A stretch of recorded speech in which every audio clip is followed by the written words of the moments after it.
Bonjour à tous et bienvenue dans ce journal à la une des informations. Ce vendredi 18 avril 2025, des violents combats ont éclaté dans la région de Kibumba en territoire du Nyiragongo opposant la coalition de l'AFC M23 aux forces d'autodéfense VDP Wazalendo. Des tirs nourris d'armes lourdes et légères ont été entendus et des explosions de bombes ont été signalées aux abords du parc national de Virunga, sémant la panique au sein de la population civile.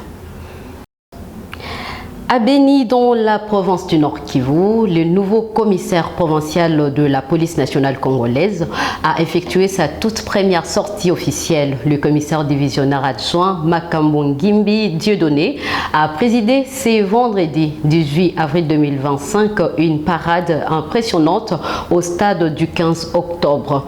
Une occasion pour ces hauts responsables de la police nationale congolaise de rappeler le principe fondamental du métier de police, dont servir, protéger, mais aussi bannir toutes les formes de tracasserie. Propos recueillis par nos amis de la cellule de communication depuis Béni.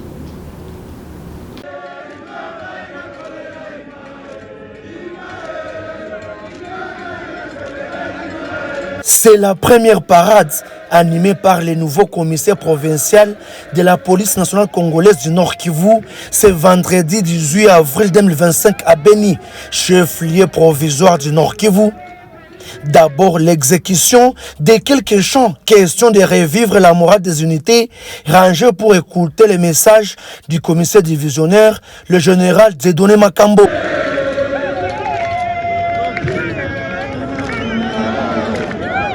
D'entrée les jeux, le patron de la police en province a transmis les messages de félicitations du commissaire général aux éléments de la PNC qui ont refusé de travailler avec l'agresseur au nom du patriotisme. Voilà que pour tout le monde, police au côté moïse, criminel, bandit, ennemi à Kimia. Tokoki kotika ye liberté. Il faut lui sentir à tout moment que Zali recherché, à tout moment que Tozali la pression du corona pour avoir liberté à manœuvre. Est-ce que nous sommes là? Il a rappelé la mission de la police, celle de protéger la population civile et ses biens, avant de mettre l'accent sur la discipline qui doit caractériser chaque élément de la PNC. Le commissaire a également invité ces éléments de ne pas se fier aux messages des réseaux sociaux et de lutter contre le tribalisme et le trafic d'influence. Nous leur avons dit que pour qu'on soit efficace, il faut la discipline. Et pourquoi pas, on a rappelé aussi le patriotisme à nos hommes pour qu'il n'y ait pas de trahison dans nos rangs. Et aussi, nous les avons rappelé que nous devons travailler en partenariat avec la population parce que actuellement c'est une coproduction de la sécurité. Tous, nous mettons la main dans la pâte pour que la paix revienne. Par ailleurs, il a appelé la population à faire confiance à la police et à une forte collaboration pour lutter contre l'insécurité.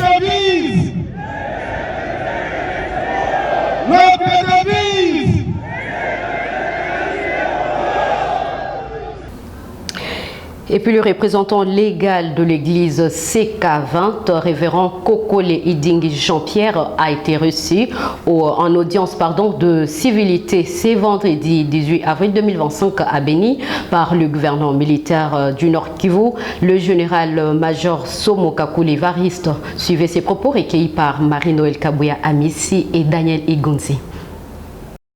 On a été d'abord le voir notre gouverneur pour nos civilités, comme je viens de Bunia, et il nous a reçus vraiment avec grande joie, comme il a toujours fait. Et nous avons aussi rappelé notre invitation qui lui a été remise la fois passée pour la dédicace de notre temple de la CK20 dans la cité de Béni. D'abord, le premier message que j'adresse à tous les fidèles de l'Église du Christ au Congo, 20e communauté au centre de l'Afrique, c'est d'être toujours sur les qui-vive, car le Seigneur Jésus revient bientôt. Nous ne connaissons ni les jours ni l'heure.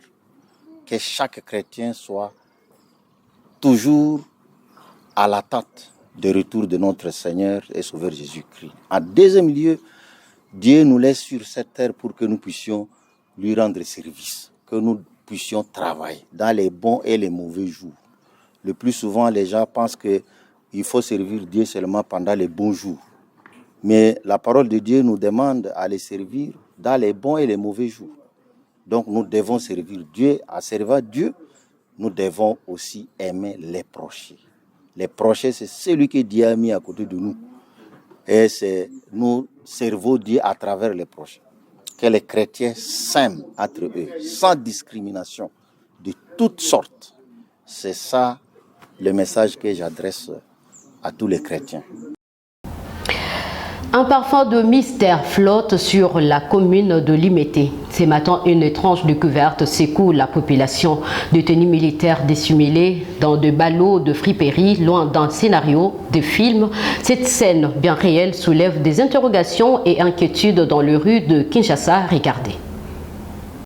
Le chiffre a de quoi donner le tournis. Des 109 ballots saisis, tous stockés au cœur même du quartier industriel de Limete, dans une zone où l'anodin côtoie souvent la normale. C'est le bourgmestre de Limete en personne qui a livré le détail sur place. L'air grave mais ferme, dans un décor surréaliste, mêlant fripes éparpillées et uniformes camouflés. Un tableau digne d'un roman noir de la géopolitique urbaine, mais qui, ici, s'écrit à l'encre du réel. La question qui brûle toutes les lèvres, qui sont le véritable destinataire de ces tenues militaires dans une république démocratique du Congo en proie à des défis sécuritaires persistants à l'Est. Cette découverte prend des allures de provocation, voire de prémices d'une déstabilisation planifiée. Certains parlent d'un réseau de contrebande savamment orchestré camouflant l'illégal souvent l'habit du légal, tandis que d'autres y voient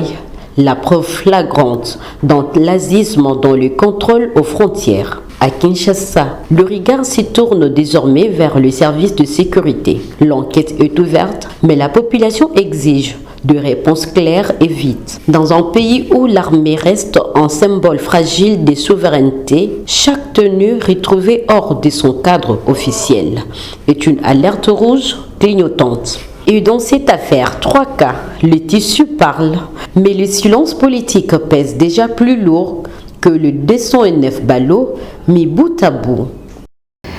Depuis la ville de Lubumbashi, le chef de l'État Félix-Antoine Tshisekedi Tshilombo a procédé à l'inauguration du centre hospitalier Tshisekedi Tshilombo, un établissement moderne équipé d'un plateau technique de pointe. Objectif, garantir des soins de qualité à toutes les couches sociales. Suivez ces moments forts avec Chancela Kambanzi.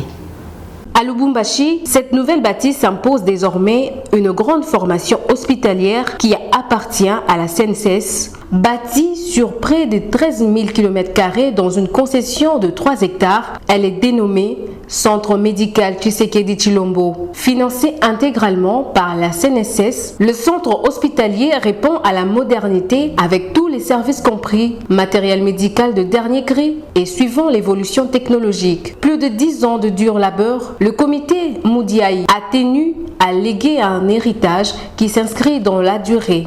C'est le président Félix Tshisekedi qui a coupé ce jeudi les rubans symboliques, promesses tenues dans le volet accès aux soins de santé de base, 5e pilier de son programme quinquennal, l'accès aux services sociaux de base. Lors de la 16e réunion du Conseil de ministres du commerce de la ZLECAf dans la République démocratique du Congo a exposé le progrès accompli dans la concrétisation de ces projets panafricains. La rencontre s'est achevée par un point de presse conjoint entre le ministre congolais Julien Paluku Kaungia et le secrétaire général de la ZLECAf Wamkele Mene. Regardez. Tout le monde sait que l'union fait la force. Le fait de se retrouver dans une union, ça permet d'équilibrer les niveaux de développement. Les uns bénéficient de la force des autres. Face par exemple à cette menace de hausse des douanes par les Américains, dans le Conseil des ministres, nous avons évité de prendre des positions individuelles. Chaque pays ne va plus prendre une position pour dire non, face à la hausse des frais de douane des États-Unis, voici ma position. Et donc si nous consolidons la ZLECAf, eh bien l'Europe pourra dire un jour, j'ai fait ceci, nous aussi, et Afrique, nous réunissons, nous disons, voici les mesures de réciprocité. Mais tant que nous sommes encore divisés, un président peut se lever aux États-Unis, il dit, allez, je vous frappe avec 145%. Mais comme nous sommes fragiles, bon, chacun va commencer à se battre et aller individuellement se courber et négocier. Donc l'objectif de la ZLECAf, c'est aussi celui-là, de dire, nous créons une union. À chaque fois qu'il y a des enjeux mondiaux qui se présentent, eh bien, on prend une position commune, on peut se dire, à partir d'aujourd'hui, aucun pays africain ne puisse exporter sa matière première vers tel pays. Toutes ces industries européennes et américaines ne fonctionnent qu'avec la matière première qui vient de l'Afrique. À travers ces commerces intra-africains, les pays vont commencer à identifier les potentialités qu'il y a dans d'autres pays africains. Parce qu'on croit qu'il n'y a que des potentialités ailleurs. Ce qui est important de retenir, c'est que la RDC se prépare déjà. Et c'est la raison pour laquelle, connaissant les défis liés aux infrastructures, lorsque la RDC a renégocié les contrats chinois et a gagné 7 milliards de dollars sur les 15 ans, elle a destiné essentiellement ses moyens aux infrastructures. Tout cela, c'est dans la perspective de devoir ouvrir la République démocratique du Congo et de lui permettre effectivement de commercer avec tous les pays du monde. Poursuivons dans ce journal dans les dossiers Boukangalonzo. L'Assemblée nationale demande à la Cour constitutionnelle de régulariser la situation du député national Augustin Matata Ponyo, protégé par ses immunités parlementaires. Le président de l'Assemblée, Vital Kamerhe, a déclaré « Nous attendons une correspondance de la Cour constitutionnelle », évoquant au passage le précédent du ministre Nicolas Kazadi. Suivez. Je dois rappeler à l'auguste Assemblée qu'à son temps, quand le procureur général près la Cour de cassation m'avait saisi sur le cas de Nicolas Kazadi, vous avez, vous, honorable député, autorisé que le procureur général près la Cour de cassation puisse faire ses enquêtes, son instruction, mais qui a abouti à un non-lieu. Alors, je me demande pourquoi nos amis de la Cour constitutionnelle n'ont pas procédé de la même façon, qui régularise la situation et la plénière va apprécier. Surtout que ici, comme vous le savez, pour Nicolas Kazadi, comme je l'avais fait à son temps pour Nemwanda Semi d'heureuse mémoire, il ne suffit pas seulement de demander la levée de l'immunité d'un député pour l'obtenir. Il faut motiver.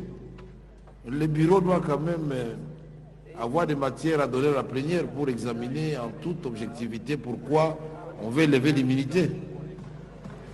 C'est très important dans le cas de la collaboration interinstitutionnelle. Nous attendons donc une correspondance de la Cour constitutionnelle.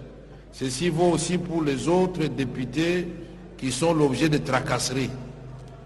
Donc nous voulons que nous puissions chacun garder ses prérogatives. Poursuivons ce journal en prélude au concert Solidarité Congo prévu le 22 avril 2025 à la Cor Arena de Paris pour promouvoir la paix dans l'Est de la République démocratique du Congo. L'ambassadeur congolais en France, Émile Ngoï Kassongo, exhorte le Congolais à une mobilisation massive. Il s'adresse à vous dans ce message.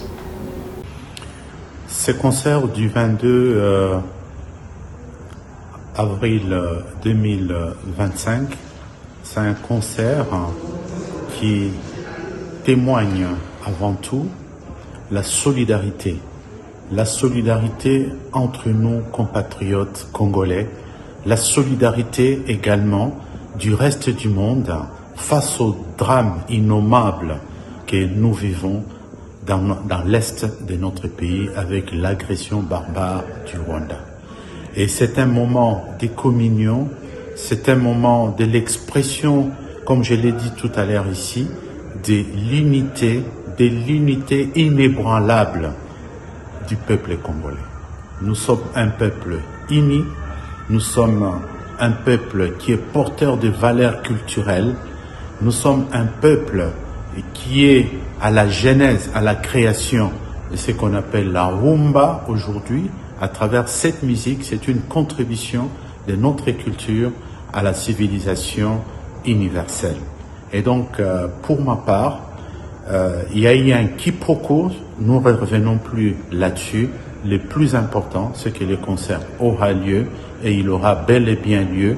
Et je pense que ceux qui ont voulu que ces concerts ne puissent pas avoir lieu vont se mordre les doigts parce que à travers tout cet imbroglio qu'ils avaient créé, aujourd'hui, vous le savez et vous le voyez bien, ça fait de la publicité. On se pose la question si l'aréna, et je me pose la question si l'aréna de Bercy pourra contenir tout le monde qu'il y aura, parce que nous serons tous là. Nous serons tous là, de la France, des quatre coins de la France, les compatriotes congolais viendront pour exprimer notre solidarité par rapport à ces drames humanitaires, à ces drames. Terminons avec cette information, mesdames et messieurs. Le Conseil supérieur de l'audiovisuel et de la communication, c'est sa consigle, traverse une zone de turbulence sans précédent, accusé de dérive.